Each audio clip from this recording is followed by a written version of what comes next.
ಪಿತನ ಸುತನ ಮತ್ತು ಪವಿತ್ರಾತ್ಮರ ನಾಮದಲ್ಲಿ ಆಮೆನ್.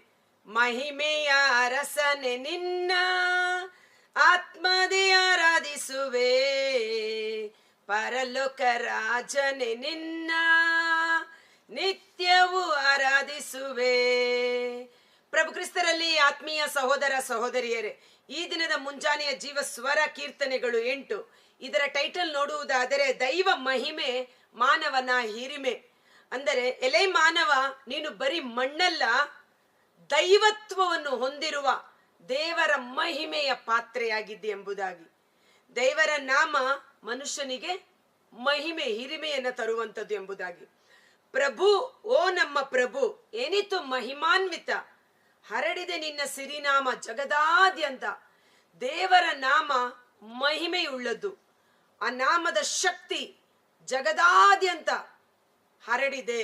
ದೇವರ ಮಹಿಮೆ ಇಡೀ ಭೂಲೋಕವನ್ನ ವ್ಯಾಪಿಸಿದೆ ಎಂಬುದಾಗಿ. ಪ್ರವಾದಿ ಯೆಶಾಯನ ಗ್ರಂಥ 11ನೇ ಅಧ್ಯಾಯ ವಚನ 9ರಲ್ಲಿ, ಸಮುದ್ರದಂತೆ ತುಂಬಿರುವುದು ಸರ್ವೇಶ್ವರನ ಜ್ಞಾನ ಧರೆಯ ಮೇಲೆ.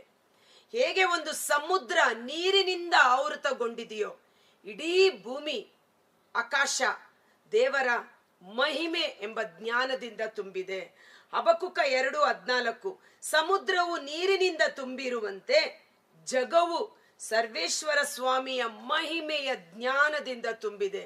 ಇಡೀ ಸೃಷ್ಟಿ ದೇವರ ಮಹಿಮೆಯನ್ನ ಪ್ರಕಟಪಡಿಸುತ್ತದೆ. ಮುಂದಿನ ವಚನದಲ್ಲಿ ಅದನ್ನ ನೋಡೋಣ. ವಿರೋಧಿಗಳ ಬಾಯಿಯನ್ನು ಮುಚ್ಚಿಸಿದೆ ಬಾಲೆಯರ ಬಾಯಿಯಿಂದಲೇ, ಹಗೆಗಳನ್ನು ದುರ್ಗದಂತೆ ತಡೆದೆ ಮೊಲೆಗೂಸುಗಳ ಬಾಯಿಯಿಂದಲೇ. ವಿರೋಧಿಗಳು, ನಮ್ಮ ಶತ್ರುವಾಗಿರುವ ಸೈತಾನನ ಎಲ್ಲ ಕುತರ್ಕಗಳನ್ನು, ಅವನ ಆಲೋಚನೆಗಳನ್ನು ಬಾಲೆಯರ ಬಾಯಿಯಿಂದಲೇ ನೀನು ನಾಶ ಮಾಡುವ ಶಕ್ತಿಯನ್ನು ಕೂಸುಗಳಿಗೆ ಕೊಟ್ಟಿದ್ದೆ. ಇಲ್ಲಿ ಬಾಲೆಯರು, ಕೂಸುಗಳು, ಮೊಲೆಗೂಸುಗಳು, ಹಾಲು ಕುಡಿಯುವ ಕೂಸುಗಳು ಅಂತ. ಲಿಟ್ರಲಿ ಬರವಣಿಗೆ ಮೂಲಕ ನೋಡುವುದಾದರೆ ಚಿಕ್ಕ ಮಕ್ಕಳು, ಬಾಲೆಯರು ಚಿಕ್ಕ ಮಕ್ಕಳು, ಮೊಲೆಕೂಸುಗಳು ಅಂದರೆ ಹಾಲು ಕುಡಿಯುವ ಮಕ್ಕಳು. ಆಧ್ಯಾತ್ಮಿಕವಾಗಿ ಬೇರೆ ಅರ್ಥ ಕೊಡುತ್ತೆ. ಮತ್ತಾಯ 21:16ರಲ್ಲಿ ಪ್ರಭು ಯೇಸು ಜೆರುಸಲೇಮ್ ನಗರವನ್ನು ಪ್ರವೇಶಿಸುವಾಗ ಹೊಸಾನ ಹೊಸಾನ ಎಂದು ಮಕ್ಕಳು ಆರ್ಭಟಿಸಿದರು. ಆಗ ಕೋಪೋದ್ರಿಕ್ತರಾದ ಫರಿಸಾಯರು ಅದನ್ನು ನಿಲ್ಲಿಸು ಎಂದು ಹೇಳುವಾಗ, ಈ ಮಕ್ಕಳು ಕೂಗುತ್ತಿದ್ದರೆ ಕಲ್ಲುಗಳು ಕೂಗುತ್ತದೆ, ಬಾಲೆಯರ ಬಾಯಿಯಿಂದ ಸರ್ವಸ್ತುತಿ ದೇವರಿಗೆ ಸಲ್ಲುತ್ತದೆ ಎಂಬ ಪವಿತ್ರ ಗ್ರಂಥದಲ್ಲಿ ಬರೆದಿರುವ ವಾಕ್ಯ ನೆರವೇರಿತು ಎಂದು ಇಲ್ಲಿ ಹೇಳುವ ವಾಕ್ಯ ಅಲ್ಲಿ ನೆರವೇರುತ್ತದೆ. ಮೊಲೆಗೂಸುಗಳ ಬಾಯಿ ಅಂದ್ರೇನು? ಸಂತ ಪೌಲ ಹೇಳ್ತಾನೆ, ನೀವಿನ್ನು ಹಾಲು ಕುಡಿಯುವ ಕೂಸುಗಳಾಗಿದ್ದೀರಿ ಎಂಬುದಾಗಿ.